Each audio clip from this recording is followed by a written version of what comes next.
ఆగండి, ఆగండి, ఆగండి. ఇదేంటా అని చూస్తున్నారా? ఇవైతే మనం మిగిలిపోయిన లేసెస్‌తో మనం వాటిని హిప్ బెల్ట్‌గా కన్వర్ట్ చేసేసామనమాట. అండ్ మనం చున్నీకి కానీ, డ్రెస్‌కి కానీ కొన్ని తీసుకుంటాం కదా!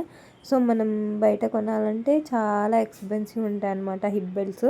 సో, ఇదైతే యూనిక్‌గా ఉంటది. ప్లస్ మ్యాచింగ్ అయిపోతదనేసి ఇలా నేను మిగిలిపోయిన లేసులతో నేను ఇవైతే మీషో నుంచి తీసుకున్నాననమాట. నేను బ్లౌజులకి లంగా ఓణికి రెండిటికి కింద బార్డర్‌కి అలా యూజ్ చేశాను. సో, వాటితో వాటికి నేను హిప్ బెల్ట్స్ వెతుకుతుంటే నాకు ఈ ఐడియా అయితే వచ్చిందనమాట. సో, మనం ఇంత మనీ ఖర్చు కొనడం ఎందుకు? ఆల్రెడీ మనం లెహంగాలో కానీ, బ్లౌజ్‌లో కానీ ఇలాంటి లేసెసే కదా యూజ్ చేసాము. సో, వాటితో మనం ఎందుకు హిప్ బెల్ట్ తయారు చేయకూడదు అని ఒక ఐడియా నాకైతే వచ్చిందనమాట. సో, దానికి ఫస్ట్ వన్ అయితే ఇలాగ దానికే క్లాత్ ఉంటది కాబట్టి దాన్ని మడుచుకొని 2 టైమ్స్ మడుచుకొని ఎగ్జాక్ట్‌గా ఎంత కావాలో అంతకు మడుచుకునేసి మనమైతే హెమ్మింగ్ చేసుకునేసేయడమే. ఫస్ట్ వన్ అయితే ఇలా ఉంటుందన్నమాట. అండ్ మనము మన నడుము 28 ఉండిందనుకోండి, ఇంకా 2 ఇంచెస్ ఎక్స్ట్రా 30 ఇంచెస్ పెట్టుకోవాలన్నమాట. ఎందుకంటే మనం లూజ్ అయినా, టైట్ అయినా అది అడ్జస్ట్ చేసుకోవడానికి. అండ్ హాఫ్ ఇంచ్‌కి ఇలాగా మార్క్ చేసేసుకునేసి, హాఫ్ ఇంచ్ దగ్గర మనం బ్లౌజ్‌కి అయితే ఎలా అయితే మనం బంతులు వేసుకుంటాం కదా! సేమ్ అలాగే అనమాట. హాఫ్ ఇంచ్ దగ్గర బంతులు వేసేసుకోవాలి. అండ్ అలాగే మనం మార్క్ చేసుకున్న 4 కానీ, 5 కానీ అలా సైజ్ వైజ్ అయితే మనము బంత్ అనేది వేసేసుకొనేసి ఒక చివరికి హుక్ కుట్టేసేసుకోవాలన్నమాట.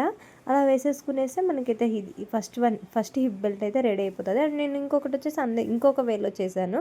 ఎందుకంటే అది కొంచెం హార్ష్గా ఉంది, కుచ్చుకునేలాగా ఉందన్నమాట. దీనికైతే క్లాత్ ఉంది కాబట్టి ఎక్స్ట్రా క్లాత్ సరిపోయింది. సో, దానికైతే అలా లేదనమాట. సో, అందుకనేసి దానికి నేను ఇంకో పద్ధతిలో వీడియో స్కిప్ చేయకుండా మీరు చివరి వరకు చూస్తే మీరు మిగిలిపోయిన లేసెస్తో ఈజీగా ఎలా మీరు హిప్ బెల్ట్ తయారు చేసుకోవాలో మీకైతే తెలిసిపోతుంది. అండ్ ఇదైతే నాకు వచ్చిన ఐడియానే. అండ్ నేను పర్చేస్ చేయాలని మీషోలో చూస్తుంటే చాలా ఎక్స్పెన్సివ్ అనిపించాయి. సో, లుక్ అయితే ఇలా ఉందన్నమాట. మనం పెట్టేసుకుంటే వెరీ గ్రాండ్ లుక్ ఉంటుంది. నేను తర్వాత హాఫ్ శారీ పైకి వేసుకున్నప్పుడు నేనైతే మీకు డీటెయిల్డ్గా చూపిస్తాను. అండ్ సెకండ్ వన్ అయితే ఇలాగ నేను క్లాత్ తీసుకున్నాను, మిల్క్ వైట్ క్లాత్ అయితే మీరు వాటికైతే దగ్గరగా ఏ కలర్ ఉంటుందో అది తీసేసుకునేసేయండి. అండ్ నేనైతే 30 ఇంచెస్ దాకా లేస్ అయితే కట్ చేసుకున్నాను. సో, దానికి మనం ఇంకొంచెం ఎక్స్ట్రా అనమాట, ఇటు సైడ్ కానీ ఖర్చులు లేకుండా కట్ చేసుకునేలాగా. సో, మనం ఒక 1 ఇంచ్ దాకా అలా వస్తుందన్నమాట. సో, మనం 2 ఇంచెస్ వరకు ఒక 1 ఇంచ్ మొత్తాన మడుపుకునేసి ఇలా 32 ఇంచెస్ వరకు మనమైతే స్టిచ్ చేసేసుకోవాలి.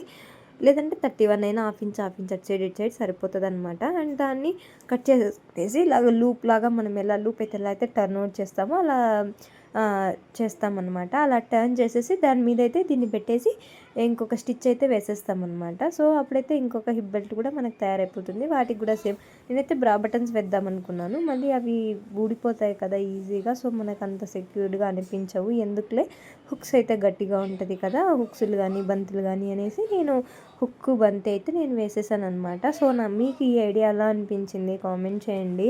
అండ్ మీకు కూడా ఇలా మిగిలిపోయిన లేసెస్ని వేస్ట్ చేయకుండా సో, ఇలాగైతే మీరు ట్రై చేయండి. అండ్ చాలా బాగుంటాయి. అండ్ మనకు కొత్త యూనిక్ ఐడియాస్తోనే మనం ఉండాలి, మనీ కూడా సేవ్ చేసుకోవాలి. అండ్ తక్కువ బడ్జెట్తో మ్యాచింగ్ ఉంటుంది కదా, సేమ్ టు సేమ్ ఉంటుంది కదా. సో, చాలా బాగుంటుంది. ఒకసారి అయితే మీరు ఇలాగ నేను చెప్పిన విధంగా ఒకసారి ట్రై మరిన్ని బ్యూటిఫుల్ ఐడియాస్ కోసం కానీ, ట్రిక్స్ కోసం కానీ మన ఛానల్ని సబ్స్క్రైబ్ చేసేయండి. Love you all. Thanks for watching.